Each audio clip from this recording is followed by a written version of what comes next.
Hi, morning. Hope you're well. Just wanted to have a quick conversation with you.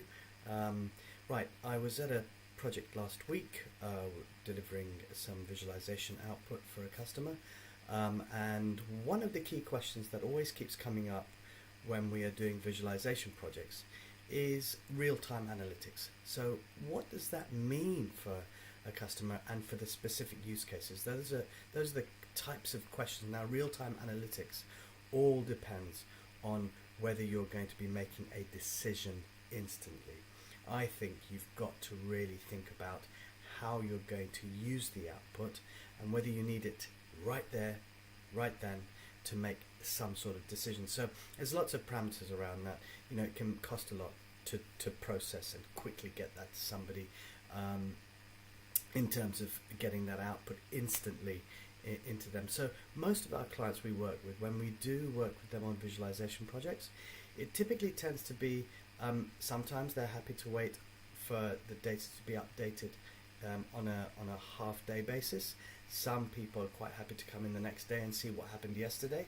So it really does depend. I think instant analytics to make a decision instantly, really, what is it? Is it really that business critical to be using the data immediately as soon as it goes in, and then you get your visualization and the results immediately? So I think you've got to think about how you're using your data, what you're using it for in terms of decisions, and how you need that delivered to you, whether it's immediately, and that really does need to be business critical.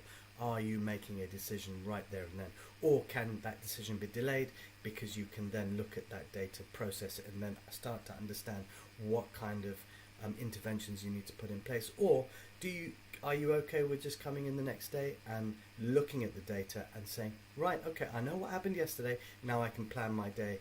I'll give you a quick example. A logistics company we work with used to update their dashboards every 15 minutes. Why?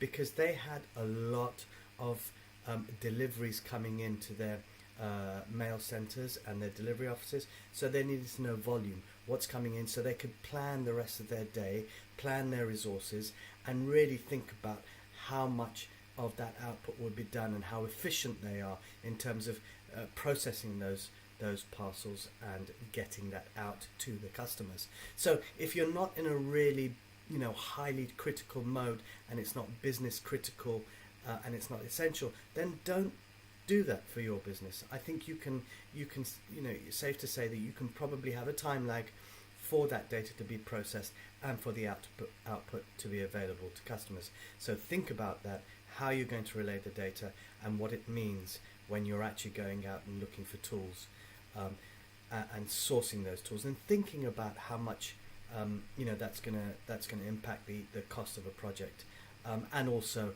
really ask the users why you need that in an instant, and explain what real-time analytics is. You could have something called near real-time, but really think about why you're giving it to them in that vehicle and that mode. So I'll leave that with you today. I hope you have a great Friday, and for those in the UK, have a wonderful bank holiday weekend, and I'll speak to you soon. Take care. Bye bye.